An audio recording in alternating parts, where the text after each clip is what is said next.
안녕하십니까. 오늘은 팔체질과 사상의학의 차이점, 어느 것이 체질이 과연 8개인가 체질이 4개인가 여기에 대해서 말씀드리겠습니다.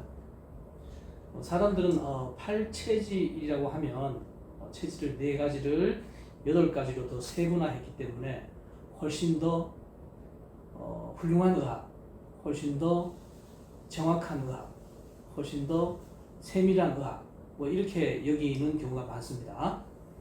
그러나 팔체질과 사상학은 그 가는 길이 다르고, 결론부터 얘기하면 체질은 엄연히 말하면 4가지입니다. 4가지. 혈액형이 4가지 있듯이 체질은 4가지예요. 근데 팔체질도 지금 체질이란 말을 쓰고 있는데, 여기서 체질이란 말은 사실은 사상체질에서 어떤 타입, 어떤 형, 이렇게 말하는 것이 더 정확합니다. 왜냐하면요, 체질은 반드시 유전이 된다고 우리가 말을 하는데, 사상의학에서 얘기하는 사상체질은 태음인과 태양인 사이에서는 반드시 태음인과 태양인만 나오기 때문에 유전 법칙이 성립됩니다. 그러나 팔체질에 있어서는 유전 법칙이 성립되지 않아요. 그래서 이것을 체질이라고 부르면 사실은 넌센스죠. 무슨 뜻이냐면, 금음체질과 모금체질이 결혼을 해서 애를 낳으면 반드시 금음과 모금체질이 나오는 것이 아니고, 금음체질, 금양체질, 모금체질, 목양체질, 이렇게 4가지 타입이 다 나옵니다. 그렇기 때문에 이것은 엄밀히 얘기하면 팔체질은 체질이라고 할 수 없고, 사상체질의 음형과 양형, 혹은 어떤 타입, 우리가 진맥으로 구별할 수 있는, 의사가 할 수 있는, 진찰할 수 있는 어떤 타입의 분류다, 이렇게 얘기해야만 더 정확한 것입니다.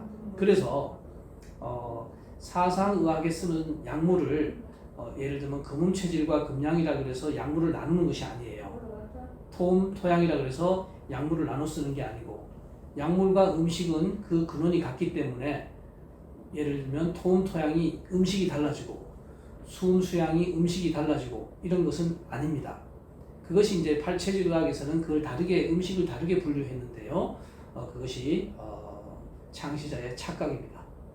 우리가 임상을 해보면 약과 음식은 그 근원이 같고, 우리가 어떤 약 처방을 하면 그 약 처방 중에 상당 부분은 음식이 들어갑니다. 음식. 예를 들면 고가라든지, 고가 이거 이제 벼로 만든 것이요. 벼. 그 다음에 교맥이라든지 이런 것은, 교맥은 그 메밀이죠. 이런 것, 또는 부소맥, 이거는 이제 보리죠. 또 호는 홍맥, 이것도 보리고요. 또 홍국, 이것은 쌀로 만든 거고, 이렇게 많은 부분이 음식이 약이 되는 경우가 많습니다. 그래서 식약 동원이라고까지 얘기를 하죠. 그런데 이런 약물은 그 사람의 금음, 금양, 토음, 토양, 이걸 보고 약물을 달리 쓰는 것이 아니고, 그 사람의 변증에 의해서, 이 사람이 더운 사람이냐, 찬 사람이냐, 음이냐, 양이냐, 한이냐, 열이냐, 표냐, 비냐, 이렇게 8강 변증에 의해서 기본적으로 한의학에서 나누는 그 원리에 의해서 변증, 증상을 보고 변별하는 이런 방법을 써서 약을 쓰는 것이죠. 물론 음식과 약은 동원이기 때문에 음식도 약도 4가지로 구분해서 쓰면 충분합니다. 음식을 8가지로 나누는 초창기의 팔체질의 오류는 이제 수정되어야만 하고, 그 오류를 따라서 하는 의사들이 아직도 많습니다. 마치 이 창시자가 만든 것은 교조주의에 빠지면 창시자가 만든 것을 우리가 수정하거나 연구를 해서 발전시키면 잘못된 것이냐 생각하는 것, 이것은 참으로 잘못된 것입니다. 만약에 그렇게 나간다면 이 의학의 발전은 없게 되겠죠. 이 사상의학을 100여 년 이상 전에 이재만 선생님이 제안하셔서 정말로 청사진을 그렸죠. 이 체질이라는 걸 우리한테 던져주고 연구하라고 이렇게 청사진을 주신 것이에요. 그런데 그 연구를 하다 보니까 이제 팔체질로 이 타입이 구분되고, 또 음식도 더 많이 체질별로 나누는 이런 노력이 있었고, 처방도 이재만 선생님은 불과 60여 가지 처방을 만들었지만 지금은 수백 가지 처방이 돼서 많은 안치병을 체질의학으로 고칠 수 있는 이런 시대가 되었습니다.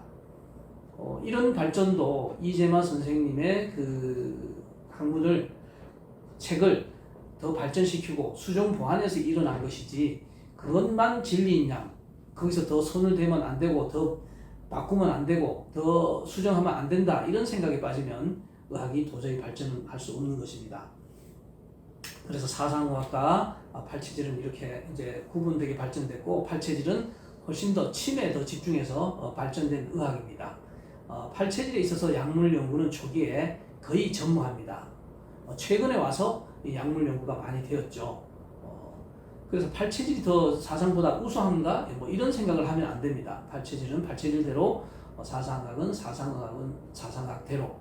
오히려 어느 것이 더 중요한가? 이런 차원에서는 사상학이 이 체질학의 효시기 때문에 더 중요하고 또 거기에 따르는 약물이 더 중요하고 음식도 이재마 선생님이 이미 어느 정도는 생각을 해서 우리한테 제시를 했기 때문에 후대 팔체질에 와서 음식이 더 분류되고 발전되었습니다. 그리고 팔체질은 독특하게 이재마 선생님이나 사상학이나 팔체질은 독특하게 거의 한 분에 의해서 만들어진 의학이기 때문에 중간중간에 수정해야 될 부분이 많고 오류가 발견된다는 거 이것을 이 동영상을 보는 한의사 선생님들이나 또는 체질학에 관심 있는 환우분들이나 그것을 알아야만 합니다. 제가 1996년에 그 당시 권도원 선생님한테 이렇게 배움을 청하러 다닐 때라서 그때 팔체질 건강법이라는 책을 썼는데요. 이것은 대부분 그 창시자의 이론과 생각과 그 이론을 거의 그대로 똑같이 써놓은 책입니다. 그 책도 지금 이제 고백하건대 많이 수정돼야 될 부분이 있고 더 첨삭해야 될 부분이 있습니다. 그것을 그대로 흥미로 읽는 것은 좋지만 그것이 첨삭 수정되어야 될 것이 많다는 것을 그 책을 읽은 독자분들이 꼭 알아줬으면 합니다. 자, 오늘은 팔체질의학과 사상의학에 대해서 어느 것이 더 우수한가 뭐 이런 것을 생각하지 말고 나름대로의 특장점이 있다는 것을 알고 여러분들이 지식으로 갖고 있기를 바라는 마음에서 이 동영상을 만들었습니다. 시청해줘서 감사합니다.